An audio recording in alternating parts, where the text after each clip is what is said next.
I've got a one pan recipe for you. Everything tosses in the pan because today we're going to make chicken and rice casserole.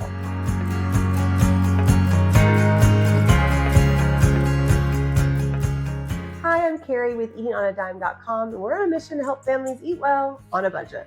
Today's recipe does just that. I love it because we're only going to spend 10 minutes mixing up a bowl and throwing it into this pan, and then we're going to let it bake, do its thing, and you can enjoy your evening. It's a perfect dinner idea for a weeknight or any night, honestly, because it's so simple and it's full of flavor. Now you can find today's full recipe linked in the description below, or you can always find it by going to Eating on a Dime and searching chicken and rice casserole, or just go to Google and search Eating on a Dime's chicken and rice casserole.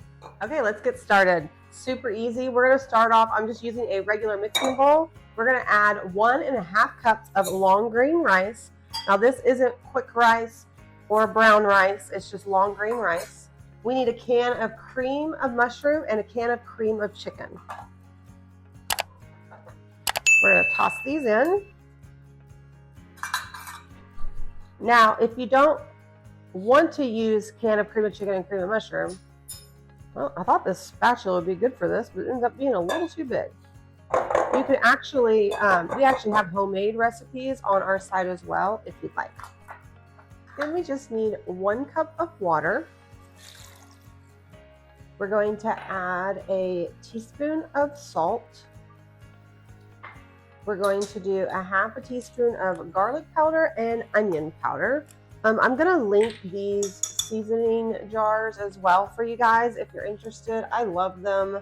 The best part about them is a lot of time it's really easy for you to see like when you're organized, because you can put them in alphabetical order. But the thing I love about them is it's a wide opening. Some of them are really narrow, so that way you can fit even a tablespoon in there. They're on Amazon. They're very inexpensive. And then the last, we just need 1/4 teaspoon of pepper. Then we're just gonna mix them together. Get it all mixed up. Now I forgot to tell you that you want to make sure you preheat the oven to 375 degrees Fahrenheit, which we've already done. Then once this mixture is all mixed together, we're just going to take a 9x13 pan and we're going to just grease it or spray it with some spray. I'm using an olive oil spray. And then we're going to pour this mixture right into the bottom of that dish. I hope that makes sense.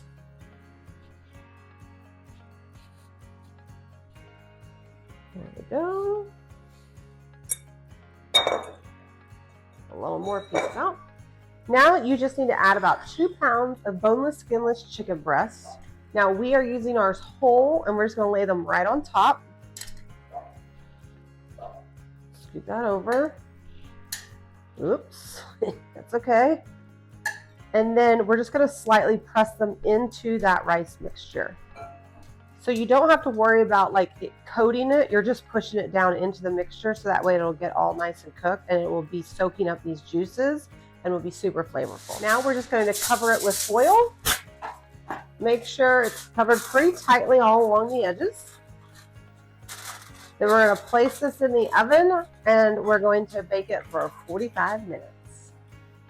Okay, so we removed it from the oven. We're going to take the foil off. Then we need to add 1 cup of cheddar cheese. So I am going to shred my own cheddar cheese. If you've been following us for a while, we love shredding our own cheese because when you buy the pre-shredded cheese, it doesn't melt evenly. So take the few extra seconds. I think that's probably about enough. And we just need about 1 cup. I have a cup here. So we're just going to eyeball it. And that was actually pretty good guesswork there. 2 points for me. Then we're just going to sprinkle this right on top. And you can completely change this up and do a different cheese if you want to. But I like doing sharp cheddar cheese. It's not going to waste any of these shreds, so I'm going to pour that right on top. Okay, there we go. Now all that's left to do is we're going to pop this back in the oven for about 5 to 10 minutes until that cheese is melted. See how easy this dish is? Aren't you excited? I'll see you in a few minutes. It's done, nice and melted and delicious. Well, I'm assuming it is. It smells amazing. Now we want to make sure that chicken is done, and the best way to do that is to use a meat thermometer. I'm using a digital one instead of like the old school ones that our parents and grandparents use. They're just so great. Got to make sure it's on hold. All you got to do is make sure you turn it on and then insert this part into the fattest part of the chicken. And then we're just going to check this and see if it reads at 165. And if it does, it's ready to go. Okay, so we're at 165 degrees. So now we're going to do is let this set for 5 to 10 minutes before we serve. If you find that your dish is a little watery, the rice will continue soaking it up as it sits. You can leave the foil on top if you want or leave it uncovered, but it's great that way you can finish up if you're going to make like a green vegetable to go along with it.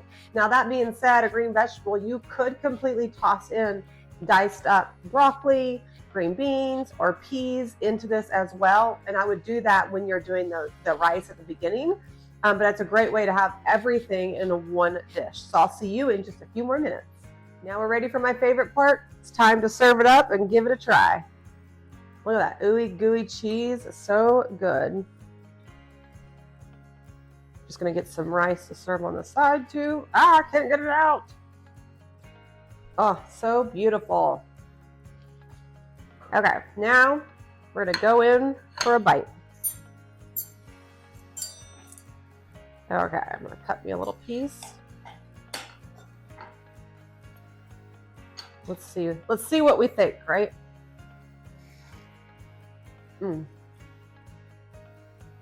It's very flavorful, packed with flavor. This is a perfect comfort food. I think this is something, like we were making this and my daughter just walked in and was like, ooh, what is that? So I think it's definitely something that the entire family is gonna love. Gotta have another bite, sorry. It's that good. A couple things here that you could do to make this a little bit different. You could chop up your chicken if you wanted to, so that way you just like scoop it and you don't have to worry about cutting it. So if you have small kids, you would chop up your chicken. It will just take maybe a little bit less time of baking since the chicken's chopped up. So that's where you're going to use that meat thermometer. It's not here anymore for you to check your chicken, but that would be a great idea too. But the recipe just as is perfect, and I think you're going to love it. And remember, you can get the full recipe linked in the description below. Okay, friends, I am out of here. Remember, if you liked today's video, I would love it if you would like and subscribe. Don't forget to drop a comment. We love hearing from you. And if you try this recipe, go to eatingonadime.com where the actual recipe is at and leave a review. We love hearing from you. You can leave like their star ratings and a comment, but it helps out other people if you leave a review, because let's say you go and see it, you can go down and read the reviews to see if people did anything differently, what they liked, what they changed. It's just a really fun community over there, so make sure you leave a review. But thanks so much for joining me, guys. I will see you next time for another family-friendly recipe. You guys have fun and get to cooking. Bye, friends.